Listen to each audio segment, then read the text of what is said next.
శాస్త్రవేత్తలు, పరిశోధకులు, ప్రభుత్వాలు ఎవ్వరూ వీటికి పూర్తి జవాబు ఇవ్వలేకపోయారు. ఈరోజు ప్రపంచం ఇప్పటికీ పసిగట్టలేని 3 నిజమైన రహస్యాలని చూస్తాం. 600 ఏళ్ల పాత పుస్తకం. శాస్త్రవేత్తలే చదవలేని భాష.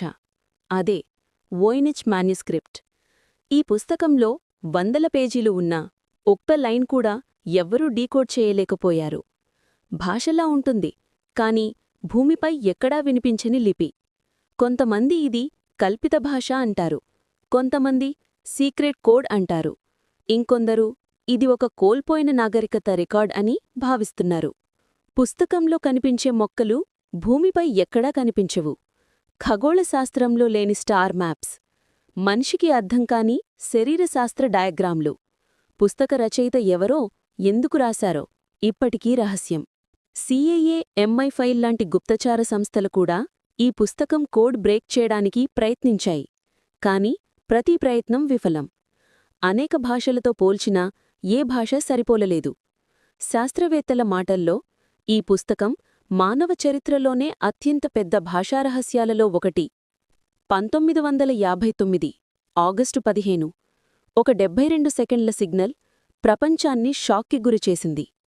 ఆ సిగ్నల్కి శక్తి మనిషి పంపిన ఏ రేడియో సిగ్నల్ కంటే ఎక్కువ.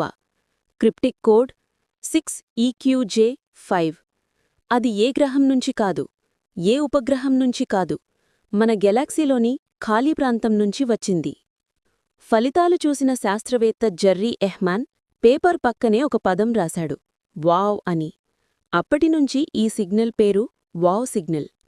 ఈ సిగ్నల్ ఒకసారి మాత్రమే వచ్చింది, మరలా మళ్ళీ రావడం లేదు. ఇది అన్యగ్రహ జీవుల సంకేతమా, లేక అపూర్వమైన ఖగోళ సంఘటనా? ఇప్పటికీ ఖచ్చితమైన సమాధానం ఎవరూ చెప్పలేరు.